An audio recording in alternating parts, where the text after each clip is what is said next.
Good morning students, how are you all. कैसी चल रही हैं आपकी क्लासेस। उम्मीद करती हूँ कि आपको समझ में आ रहा होगा, अच्छे से आप पढ़ रहे होंगे। और देखिए, बात पढ़ने की है कि जहां तक मैंने महसूस किया है जिंदगी में, हम किसी को प्रेशराइज करके कुछ नहीं समझा सकते। आदमी की अपनी कहीं ना कहीं अपनी इनर जो एक स्पिरिट है वो तो होनी ही चाहिए। इनर स्पिरिट के बिना आप जिंदगी में कुछ नहीं कर सकते, और जो इंसान कभी कुछ नहीं कर सकता उसका ये समाज, ये सोसाइटी उसकी कदर नहीं करती है। और ऐसा मैं इसलिए भी कह रही हूँ क्योंकि कहीं ना कहीं कोई ना कोई इंसिडेंट ऐसा होता है जो हमें ये चीजें सिखाता है, समझाता है। तो मैं ऐसा ही कहूंगी कि अपने आप को धोखा न दें, अपने परिवार को धोखा न दें। देखिए, आप पढ़ें, आपको पढ़ना है तो आप ईमानदारी से सही मायने में पढ़ें, वरना आप पढ़ाई के नाम पे किसी को धोखा मत दें, किसी को ठगे ना। क्योंकि जो लोग आपसे उम्मीद लगाए बैठे हैं वो उनका जो दिल है वो बहुत ज्यादा दुखता है, क्योंकि उनका समय और पैसा दोनों आप पर लगा होता है। तो कृपया मेरी बात मानिए और इस चीज को सीरियसली लीजिए। हाँ जी, तो और देखिए, आपके ये हाई कोर्ट एग्जाम में अगर मेरी क्लासेस जिस बच्चे ने ली होगी, मैं 100% श्योरिटी देती हूँ कि आफ्टर एग्जाम वो स्टूडेंट जरूर ये फील करेगा कि इन क्लासेस में से क्वेश्चन आए, और हम इन क्लासेस की नॉलेज के बेस पे हमारे क्वेश्चन सोल्व कर पाए। एस्टेट भी आने वाला है, तो जिन जिन बच्चों के पास 30 मार्क्स की इंग्लिश है, उनमें ग्रामर पोर्शन के लिए क्लासेस उनके लिए भी इम्पोर्टेंट रहेंगी। तो आज हम करते हैं, कल हमने किया था पास्ट इंडेफिनिट टेंस, आज हम करने जा रहे हैं पास्ट कंटिन्यूअस टेंस। पास्ट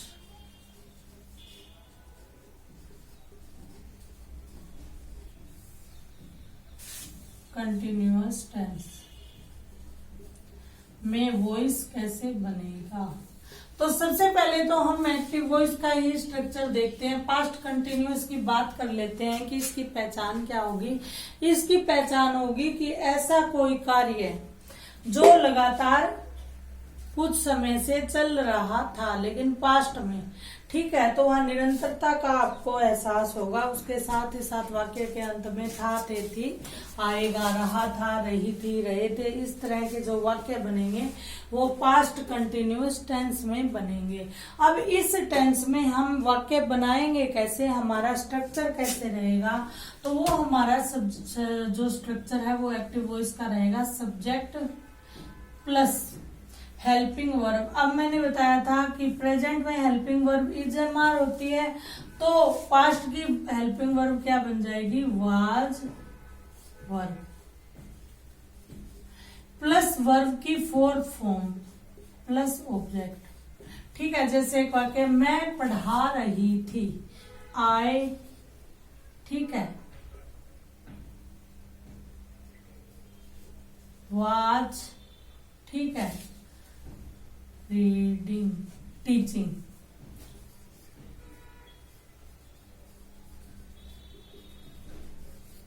मैं क्लास में पढ़ा रही थी, teaching in the class, preposition लग जाएगी। ठीक है, और वाक्य देख लेते हैं। ही, वह खेल रहा था, he was playing in the ground.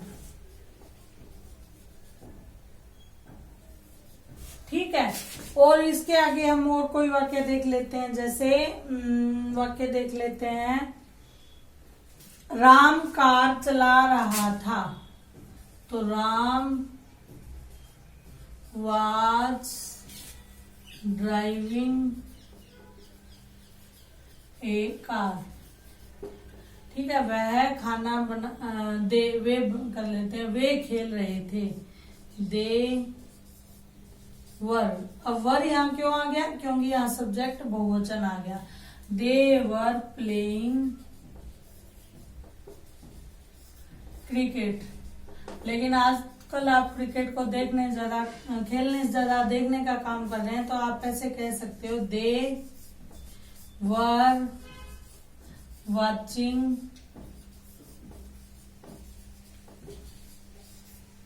Cricket match. अब आप देखिए, आपको सिंपल सी बात है, स्ट्रक्चर ध्यान में रहना चाहिए। आप इसके एक वाक्य बना सकते हैं, 10 बना सकते हैं, 100 बना सकते हैं और 1000 बना सकते हैं। आप बाय रूल अगर बाय स्ट्रक्चर चलेंगे तो आपको सहूलियत होगी, क्योंकि फिर आपके सामने किसी भी प्रकार का वाक्य आ जाए, आप उस वाक्य को बना सकते हैं इजीली, बड़े आराम से। स्ट्रक्चर एक बार फिर कर लेते हैं। एक्टिव वॉइस में क्या रहेगा, subject plus was verb plus verb की फोर्थ फॉर्म और प्लस ऑब्जेक्ट। अब हम सेंटेंस देखते हैं कि हम उसका पैसिव वॉइस कैसे बनाएंगे।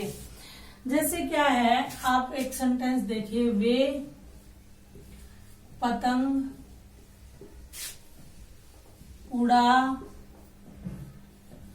रहे थे।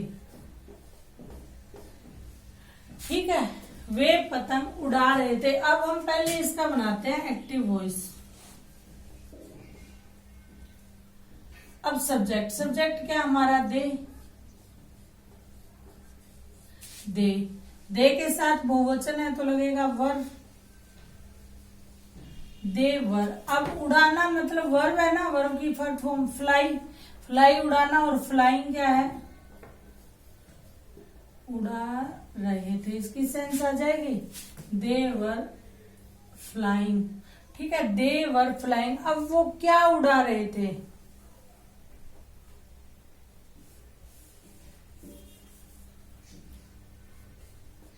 दे वर फ्लाइंग दी। अब एक काइट उड़ाएंगे या ज्यादा उड़ाएंगे, ज्यादा लोग हैं तो ज्यादा उड़ाएंगे, तो फ्लाइंग दी काइट्स। ठीक है, अब ये वाक्य बन गया, वे पतंग उड़ा रहे थे। अब इसका हमें पैसिव वॉइस बनाना है। तो पैसिव वॉइस क्या कहेगा कि पतंग उनके द्वारा उड़ाई जा रही थी। इतना इसमें चेंज आ गया। तो अब इस चेंज को हम कैसे लिखेंगे, पतंग उनके द्वारा उड़ाई। अब क्यों आता है यहाँ पे, वर्ब की थर्ड फॉर्म देख लेना आप, उड़ाई जा रही थी। पतंग उनके द्वारा उड़ाई जा रही थी। अब इसमें हमारा स्ट्रक्चर क्या रहेगा, तो हम उसका पैसिव वॉइस का पास्ट कंटिन्यूअस टेंस का पैसिव वॉइस का स्ट्रक्चर देख लेते हैं। एक्टिव वॉइस का आपके सामने है। पैसिव वॉइस क्या कहता है, पैसिव वॉइस कहता है पहले ऑब्जेक्ट को आगे लेकर आओ, plus helping verb same use करो, वाज या वर। प्लस ये क्या कहते हैं, ये कहते हैं कि जी यहाँ बी की जो आईएनजी फॉर्म है वो यूज करो, यानी बीइंग। अब आप इस बीइंग को याद रख सकते हैं कंटिन्यूअस टेंस से जोड़ के, क्योंकि कंटिन्यूअस टेंस में वर्ब की फोर्थ फॉर्म लगती है। तो आप यहाँ पे बिल्कुल, आपको अगर ऑब्जेक्टिव एग्जाम में देखो, पकी पकाई खीर आपके सामने होती है, सिर्फ आपको बुद्धिमानी से उसका प्रयोग करना होता है। तो वाज वर्ब, हेल्पिंग वर्ब दिख गई आपको, कंटिन्यूअस की है। ठीक है, उसके साथ सिर्फ ही बीइंग जोड़ना, और उस बीइंग को याद कैसे रखोगे, सिंपल सी बात है, कंटिन्यूअस टेंस में आईएनजी आता ही आता है। तो आप ऐसे सोच लेना, एक्टिव वॉइस में तो है ही है, पैसिव वॉइस में आईएनजी। वर्ब की तो थर्ड फॉर्म लगे ही लगेगी, पैसिव में मजबूरी है, वर्ब की फॉर्म के साथ नहीं लगा सकते, तो बी यूज करके उसके साथ आईएनजी लग जाएगा। ये एक और तरीका है इसको याद रखने का। प्लस वर्ब की थर्ड फॉर्म, और फ्लाई की जो थर्ड फॉर्म है वो बनेगी फ्लोन। आपको देखो, मैंने कहा था वर्ब जरूर याद होनी चाहिए, वरना आपका कुछ नहीं हो सकता। ठीक है, बाई। अब दे का क्या बनेगा देम। वैसे भी आप देख लेना, उनके उनके की इंग्लिश आपको अगर आती है, याद है, तो देम आप वैसे ही लिख दोगे। तो मैंने कहा है 2 तरीके हैं प्रोनाउन चेंजेस को याद करने के। या तो आप सीधा रट लो, आई का मी, वी का अस, दे का देम, ठीक है। या फिर आप क्या करो, इनकी हिंदी भी साथ में याद कर लो। तो आपने जैसे देखा कि वे पतंग उड़ा रहे हैं, इसका पैसिव वॉइस बना के देखो, उनके द्वारा पतंग उड़ाई जा रही है, तो उनके की इंग्लिश होती है देम। तो आपके पास दोनों ही तरीके हैं, आप दोनों ही तरीके से इसको करेक्ट कर सकते हैं। अब एक और वाक्य देख लेते हैं। राम कार चला रहा था, ठीक है। राम कार चला रहा था। अब देखिए, पहले इसका बनाते हैं passive voice, active voice. Active voice कैसे बनेगा? सिंपल, आपने सब्जेक्ट ले लिया राम, हेल्पिंग वर्ब वाज लगेगी क्योंकि ये सिंगुलर है। राम वाज ड्राइविंग, वर्ब की 4th form, Ram was driving A car, Ram car चला रहा था। अब इसी का पैसिव वॉइस बनाना है, तो आप रूल में जाएंगे। सबसे पहले क्या हो जाएगा, ऑब्जेक्ट आ जाएगा, तो ए कार, ठीक है। कार एक वचन है, ए कार वाज। अब ड्राइव की आपको क्या करनी है, 3rd फॉर्म लेके आनी है। ए कार वाज के साथ आपको मैंने बताया था आईएनजी का प्रयोग बी के साथ जरूर करना है, being. A car was being. 3rd form drive की क्या होगी, 3rd फॉर्म होगी ड्राइव बाय राम। यहाँ पे नाम है तो यहाँ पे कोई चेंज नहीं होगा, आप एडजेक्टिव नाम ही यूज करेंगे। लेकिन कॉम्पिटिटिव एग्जाम में ऐसी संभावना कम है कि आपको सिर्फ नाम ही मिले, क्योंकि वहां पे आपको नाउन के से ज्यादा प्रोनाउन का यूज मिलेगा। प्रोनाउन में ही आप फंसोगे, सीधी सीधी बात है। नाउन शायद ही आपके सामने आएगा, ठीक है। तो क्या बन जाए, a car was being driven by Ram. आपको वर्ब की फॉर्म तो याद करनी पड़ेगी, उसके लिए कोई इलाज नहीं है। और 1-2 एग्जाम्पल आप देख सकते हैं।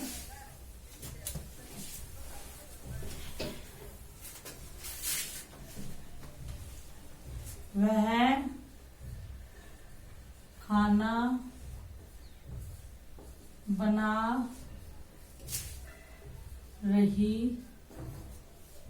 थी, ठीक है। अब सबसे पहले तो इसका हिंदी में पैसिव वॉइस बना के देखते हैं। तो खाना उसके द्वारा बनाया जा रहा था। अब आप देखो वर्ब की 3rd फॉर्म क्यों आती है, बनाया, पास्ट में चली गई ना बात। तो वर्ब की 3rd फॉर्म का तो सीधा सीधा टेंस इसमें वॉइस में रूल है कि हमेशा ही वॉइस में वर्ब की 3rd फॉर्म आएगी। वर्ब की 3rd फॉर्म आपको पता, वर्ब की तो आपको 5 फॉर्म पता होनी चाहिए। अब देखिए, सी वह, सी वाज, ठीक है, मेकिंग दी फूड, ठीक है। अब आप ध्यान देखिए कि अगर हम इसका पैसिव वॉइस बनाते हैं, ये हो गया एक्टिव वॉइस। पैसिव वॉइस बनाएंगे तो क्या आ जाएगा, ऑब्जेक्ट पहले आ जाएगा, दी फूड, ठीक है। दी फूड, अब वाज वर्ब में से दी फूड वाज, ठीक है। और मेक की कौन सी फॉर्म लगेगी, दी फूड वाज मेड, ठीक है। दी फूड वाज बीइंग आ जाएगा बीच में, दी food was being made by हर, अब आप इसका स्क्रीनशॉट भी ले सकते हैं। और सिंपल सी बात है, यहाँ एक्टिव वॉइस यानी टेंस का रूल रखा हुआ है, यहाँ पैसिव वॉइस का रखा हुआ है, विद एग्जाम्पल रखा हुआ है। और एग्जाम्पल अगर आपको स्ट्रक्चर क्लियर है तो कितना ही आप उसमें सेंटेंसेस बना सकते हो, किसी भी टाइप के सेंटेंसेस बना सकते हो। आपको मेनली क्या करना है, सबसे पहले आपको ध्यान सिर्फ दो ही चीजों पे देना है। एक ये स्ट्रक्चर यहाँ देखना, यहाँ आपको वाज या वर्ब में से एक मिल जाए, वर्ब की फोर्थ फॉर्म मिल जाए, आप फटाफट बिना सोचे समझे यहाँ पे जाना, यहाँ पे, और आप यहाँ पे सर्च करना। अच्छा, अब इसमें वाज अगर यहाँ पे है तो कंडीशन यहाँ मत सोचना कि वाज ही आएगा, यहाँ वाज या वर्ब इसके अकॉर्डिंग आएगा। तो यहाँ पे इसके अकॉर्डिंग वाज या वर्ब में से एक दिखना चाहिए तुम्हें, बीइंग दिखना चाहिए और मेड। ये तीन चीज दिख गई ना तुम्हें, तुम उसको करेक्ट कर देना, आगे पीछे तुम्हें कुछ समझ में आए ना आए। 99% आपका क्वेश्चन सही हो जाएगा। कोई बिल्कुल ही ज्यादा ही ट्रिकी घुमा के दे दिया, लेकिन फिर भी मुझे ये लगता है कि स्ट्रक्चर से बाहर निकल के कोई कहीं नहीं जा सकता। आपको सब्जेक्ट कॉम्प्लीमेंट अलग मिल सकते हैं, ऑब्जेक्ट कॉम्प्लीमेंट मिल सकते हैं, सब्जेक्ट ऑब्जेक्ट में कुछ हेरफेर मिल सकती है किसी तरह से, लेकिन जो वर्ब का जो मेन इसका स्ट्रक्चर है उसमें आपको कहीं भी चेंज नहीं मिलेगा। आपको इस पे फोकस करना ही करना पड़ेगा। एक दो एग्जांपल और हम इसके देख लेते हैं। देखिए, बहुत इम्पोर्टेंट है और आप इसको जितना ज्यादा प्रैक्टिस करेंगे आप उतना ही ज्यादा इसमें सही कर पाएंगे। सिर्फ स्ट्रक्चर ही लिखते हैं एक बार दोबारा। देखिए, ये है एक्टिव वॉइस का स्ट्रक्चर। ये क्या कहता है, subject plus helping verb was या वर्ब प्लस वर्ब की फोर्थ फॉर्म और प्लस ऑब्जेक्ट। ठीक है, इसके बाद ये है पैसिव वॉइस। पैसिव वॉइस हमें क्या कहता है कि जी ऑब्जेक्ट आगे आ जाएगा, ये आ गया, plus helping verb as it is was या वर्ब, प्लस क्या हो जाएगा यहाँ पे बी के साथ ING बीइंग, प्लस यहाँ पे क्या होगा वर्ब की third form plus by agent and plus subject. यहाँ का जो हमारा नंबर 1 था यानी एक था वो यहाँ पे चला जाएगा। ठीक है, अब इसका एक एग्जाम्पल और आप देख लो। क्या देखोगे, वह पढ़ा रहा था। ठीक है, ही वाज, ठीक है, teaching English.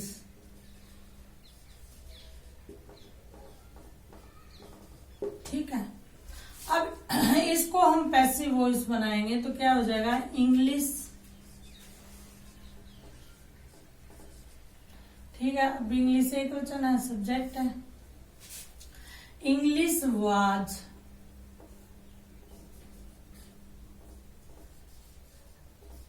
Being.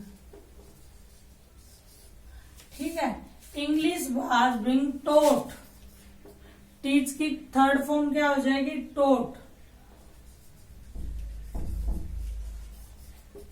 English was being taught by, अब ये है हिम, वह पढ़ा रहा था। अब हम पैसिव वॉइस में चले गए, उसके द्वारा पढ़ाया जा रहा था, उसका मतलब हिम। और वैसे ही किस में बदलेगा, हिम में बदलेगा, दोनों ही रूल है। तो English was being taught by him, way English पढ़ा रहे थे तो क्या हो जाएगा,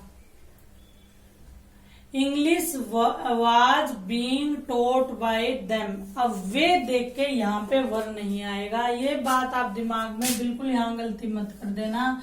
ऑब्जेक्ट के अकॉर्डिंग ही यहाँ पे हेल्पिंग वर्ब आएगी।